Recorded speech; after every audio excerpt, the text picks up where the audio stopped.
Hit the subscribe button on this channel and click the bell icon to get instant updates from Chess Talk.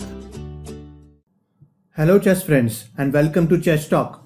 Today I am going to share with you a secret chess opening trick to trap and mate your opponent in 7 moves only. This trick can be played by black against the famous Italian opening. In this video I am going to show you the exact strategy and moves to fool your opponent and win the game as fast as possible.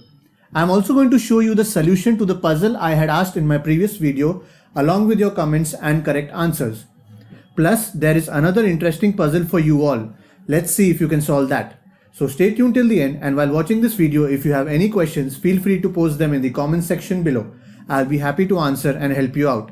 I am Jitendra Advani. You're watching Chess Talk. Let's get started. The trick I'm going to show you now is popularly called the Blackburn Shilling Gambit.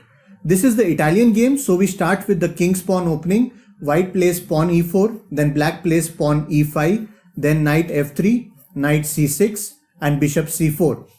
This is the initial setup of the Italian game. This is a very common opening that you will see in most games. You're playing as black and it's your turn. Let's throw a surprise now. You will play knight to d4. This looks like a crazy move. I say this because of 2 reasons. Firstly, you're violating one of the most important opening principles by moving your piece twice in the beginning. And secondly, you have left your e5 pawn unprotected. I'm sure white will be licking his lips after seeing this blunder made by you. If your opponent has not seen this trap before and he tries to be greedy, he will take no time and capture your pawn with his knight. Great, that's just what you wanted. Your opponent just got trapped. Now it's time to unleash your next surprise.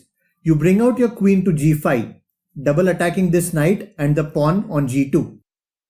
This seems like another blunder because white can easily save his knight by capturing the f7 pawn to double attack the queen and rook. If he plays this move, then he is gone. You will now capture the pawn and play queen to g2. White now has only one good move here. He has to prevent his rook from being captured by playing it to f1. Now it's time to finish off things. Black plays queen e4 check. The king can't move, and if he blocks with his queen, then it will be captured by your knight.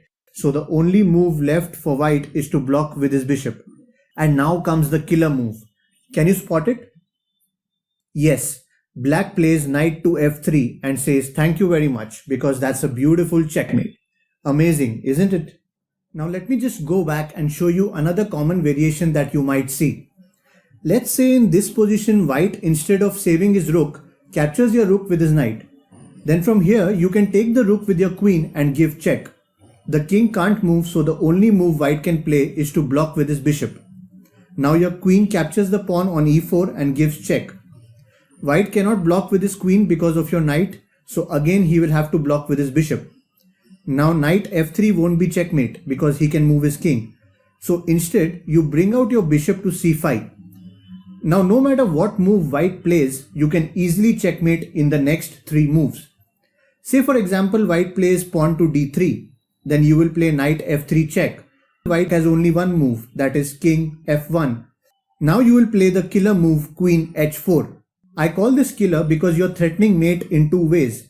Firstly, queen to f2 is checkmate, and secondly queen to h3 is also checkmate. White can try playing king to g2.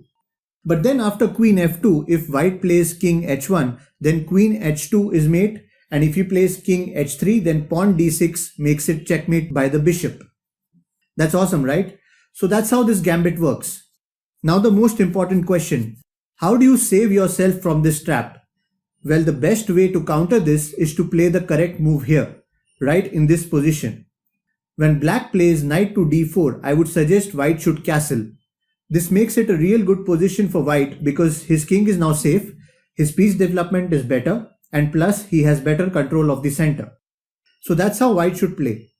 So that was all about this opening trick, the Blackburn Shilling Gambit.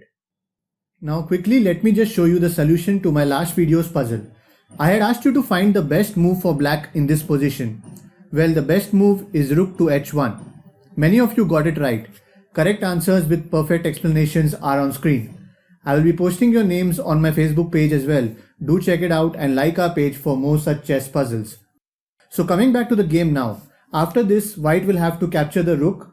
Then black can promote to a queen and give check. And after a few more checks, black can fork the rook and king and capture the rook to gain a match-winning advantage. Okay, so now it's time for today's chess puzzle. As you can see in this endgame, white is looking to promote his pawn and black is also looking to do the same. The black pawn has no obstructions, whereas the white pawn can be easily captured by this bishop. This looks like an easy win for black, but white can draw this game if he plays correctly. It is white's turn now. There is a beautiful sequence of moves that white can play to draw this game. Can you find the best move here? Let's see if you can. Comment with your answers. I want to see how many of you get it right. Don't forget to like this video if you find it useful. Hit the subscribe button to watch more such chess videos. If you have any questions or video suggestions, post them in the comment section below. For some interesting chess tips, tricks and puzzles, you can like my Facebook page. Links are in the description box below. Thanks for watching.